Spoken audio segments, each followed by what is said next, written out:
Hello, members and friends of Mentor United Methodist Church, and anyone in the community that may see this video, welcome.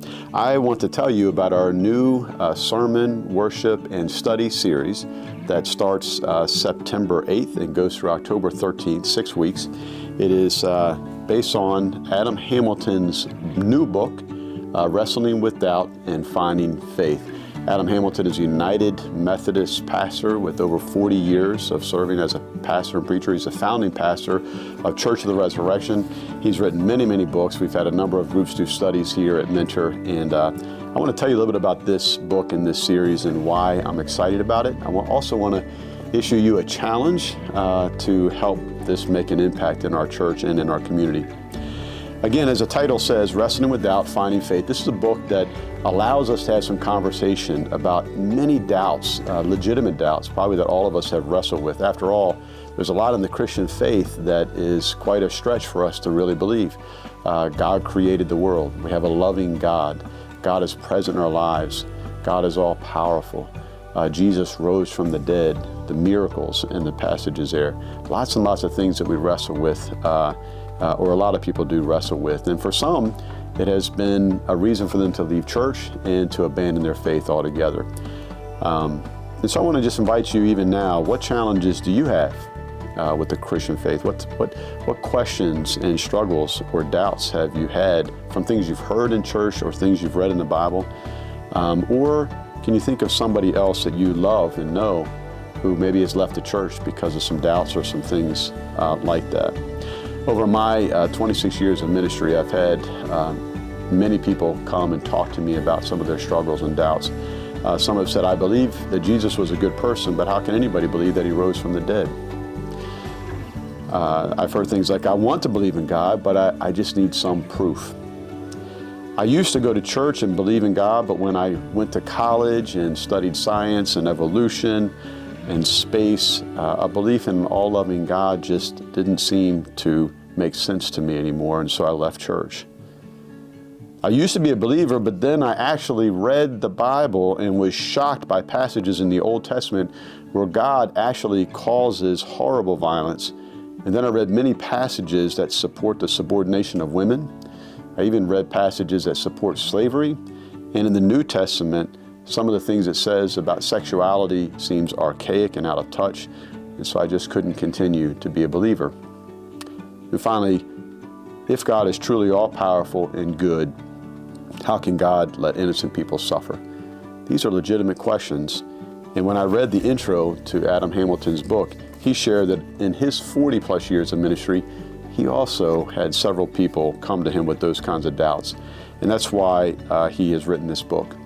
He also conducted a survey of over 1,000 people, and he found that 95% reported that they struggle with doubt at least occasionally.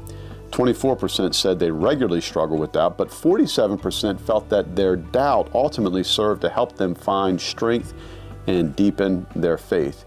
And it's really a wonderful thing to help people not feel ashamed of doubt, but recognize that there's doubt in the Bible. The biblical characters have doubt, and doubt can lead to a deeper faith. Let me just share with you from the intro the reason for the book that Adam Hamilton tells us. This book is written for people who have questions of faith or who wrestle with doubt, both Christians and non-Christians. My hope is that it will help to encourage you as you wrestle with doubt, and ultimately that it might lead you to find faith. And so that's my hope and purpose for the series as well. Here are the different chapters that will follow each Sunday starting on September 8th. Is there a God? The good book, Wrestling with the Bible. Are all non-Christians going to hell? Is heaven real? When prayers go unanswered, and why do innocent people suffer? Now, here's my challenge to you.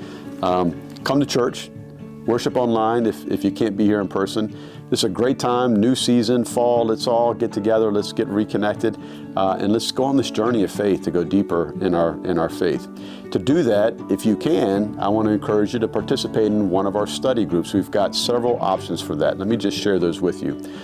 Starting Monday, September 9th from 10 a.m. to 11:30 a.m., a women's group They'll be meeting at a member's home. It's in person only, and Sally Carr will be the facilitator. Talk to Sally about that group. Monday evening, starting on September 9th, 6:30 to 8. Again, Sally Carr will be leading. That's for men and women. They'll be meeting at the church, probably in the conference room. That is also only in person, not by Zoom. On Tuesday, starting September 10th, from 9:30 to 11, it's an all-women's group. They'll be meeting in the church conference room, and you can join by Google Meets video conference or in person. It'll be hybrid. Carol Ring is a facilitator. Talk to Carol about being in that group. I will be leading a group that meets on Thursday night, starting September 12th, 6 to 7:30. Men, women, youth, young adults, all are welcome to be part of that. We'll be meeting the church, I think, in the conference room, unless we need a larger space. That's in-person preferred, but if I need to accommodate somebody joining by Zoom, let me know. I'll see what I can do. And then I'm also looking to do another group just designed for young adults. So if you're a young adult, or if you know a young adult, I have not set a date or a time, because I want to find out from our young adults what will work for them so that I can accommodate that. That might just be just by Zoom, so we'll see what that is. Also, we've ordered 30 copies of this book. We'll order more as we need to, but they're available in the church office for $13.50, or you can order it yourself on Amazon for that same price, or on Kindle for $9.99. When they start the class, there's also a video component, which the church has access to, Amplify Media, so you can also watch that. Let me close with this. Many of you know I have two sons, Eli and Atticus. Eli's 22 and Atticus is 19. They both share a home together in Akron. And as I read this book, I thought of them. They're wonderful young adults, and they've got wonderful questions. And so I have bought each of them a book. I'm sending them a handwritten letter. I'm hoping that they might participate in the class. If not, at least engage in some conversation with me. And my hope is that you'll do the same. Think of somebody that you know, perhaps a young adult, somebody that's left the church. Encourage them, invite them. And because we can participate by Zoom, even if they live far away, they can still be a part. My prayer is that this series will reach some people that have left the church or left their faith altogether because of doubt, that this will be a door open for them to come in a safe place to explore those questions and doubts, and that together we might truly go deeper in our faith. Thanks.